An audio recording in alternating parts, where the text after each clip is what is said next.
During World War I, General John J. Pershing of the United States demanded the request for the commonly known Hello Girls. On the Western Front, French male switchboard operators could not transfer any calls from English generals. It became a logistical nightmare for Pershing as his generals could not send out orders over the various fronts. So, Pershing sent out requests for female operators, and hundreds of women applied to be in the United States Signal Corps, the requirements being that they were fluent in both French and English and could handle the pressures of war. The Signal Corps acted as switchboard soldiers who transferred calls and provided information to units all over the world. From the moment they arrived in France, they worked day and night to keep their country safe. They aided the country in an honorable victory. In return, they received no veteran status or honorable discharges. 233 Hello Girls were overlooked for the role they played. Each Hello Girl took a leap out of the restraints of the domestic values in society and expanded on women's capabilities. Almost 60 years after the war ended, the GI Bill Improvement Act of 1977 was signed by President Jimmy Carter, which allowed the Hello Girls veteran status and benefits. But only 18 Hello Girls were still alive to receive credit for their wartime efforts. Although it took many years to acknowledge their work, the Hello Girls of World War I advanced society's views of women's roles by serving as an integral corps that shifted President Wilson Woodrow's opinion on women's rights, influenced the creation of the GI Bill, and marked a shift in women's responsibilities in male-dominated fields.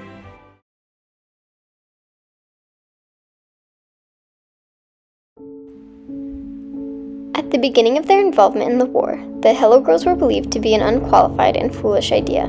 However, after demonstrating their intelligence and the importance of their work, many people's opinions shifted, including President Wilson Woodrow. While at first some, mainly male soldiers, felt unsure about the women's job, eventually their talent demonstrated that the missions were more important than gender norms. Smithsonian writer Lorraine Bossinot reports that women faced sexism from men who questioned their place at the switchboards and in the military. However, after seeing their agility on the switchboards, the men were grateful and very willing to let them do their jobs, since their jobs were so critical to transmitting important battle plans. As Boissonnault put it, they were not only constantly fielding simultaneous calls, they were translating too. It was an extremely high-paced operation that involved a variety of tasks. The women were really critical. Eventually, this created enormous camaraderie and mutual respect, because the Hello Girls proved to be so critical to the war efforts. American citizens came together to put aside personal beliefs and societal norms. Americans prioritized the success of their country, eventually altering opinions. The Hello Girls' dedication, vigor, and sacrifice were enough to change people's belief about not just them, but also women in general. Though they were once thought of as embarrassing and silly, they became known for their bravery and talent instead. The Hello Girls' actions proved that women's capabilities lay beyond the home. Most importantly, the Hello Girls' actions proved to have an impact on important figures such as President Wilson Woodrow, who had a key role in passing the 19th Amendment to give the women the right to vote. During the election, one of the biggest aspects of his campaign had been his strong opposition to giving women the right to vote. Woodrow believed the woman's place was in the home and that the decision of women's rights to vote should be left to the states. However, in an address to Congress on September 30, 1918, Woodrow famously stated, "We have made partners of the women in this war. Shall we admit them only to a partnership of suffering and sacrifice and toil, and not to a partnership of privilege and rights?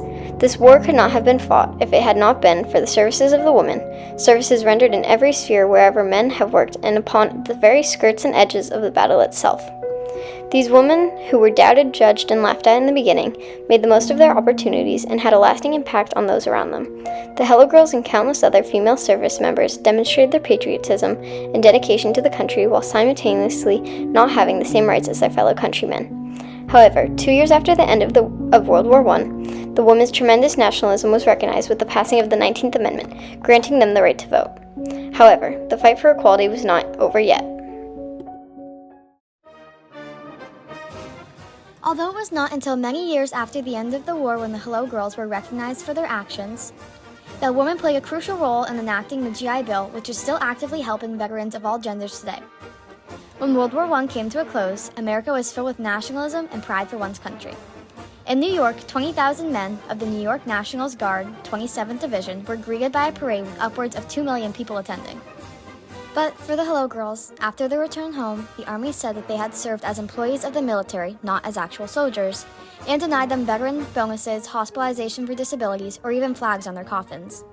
The difference between the welcoming of female soldiers home and male soldiers home provides insight to society's opinion on women in war. According to America's response, the only people who deserved credit for their work abroad were the men. The Hello Girls were trusted and gifted the responsibility to be part of the Signal Corps, but they still lacked the qualification for benefits because of their gender. It is the responsibility of the nation to commend all genders and nationalities for protecting them.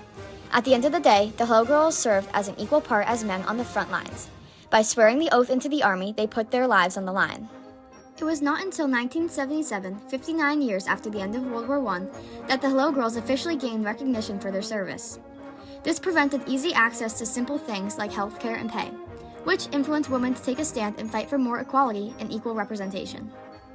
Female suffrage protests influenced President Jimmy Carter when he enacted the GI Bill Improvement Act of 1977 that granted the Hello Girls veteran status benefits, and some received the World War I Victory Medal. Leaders like Grace Derby Banker, the head of the Signal Corps, finally received recognition for her efforts. She led 32 women to new fronts for communication.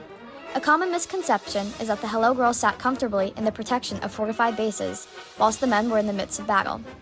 But Grace Banker took her responsibilities seriously as she led women to new posts when certain places became unstable for communication.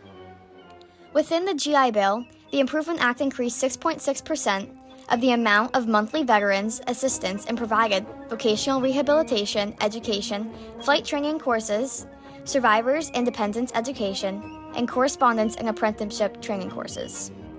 Simple benefits like healthcare exhibit respect for people who sacrificed their health abroad to save the health of citizens back home. Even today, the GI Bill improves veterans' rights and active military members who now are able to receive credit and benefits owed to them for their sacrifices, regardless of gender. Overall, the GI Bill achieved the goal that all people of all genders, races, and backgrounds have the opportunity to be thanked for their service for the rest of their lives. Finally, the Hello Girls' involvement in World War I marked a shift in women's roles, facilitating a reimagination of women's part in both the military and at home. Historically, women's roles in war, such as the American Revolutionary War, included nurses, laundresses, and cooks.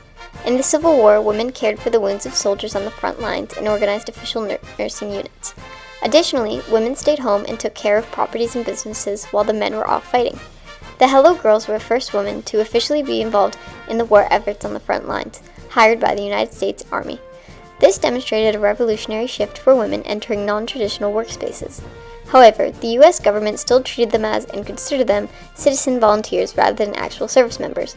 Furthermore, the first U.S. telephone operators were men who were poorly trained and tended to hang up when stressed soldiers yelled at them over the phone. The Hello Girls working in jobs previously intended for men proved to be more valuable and effective than the men.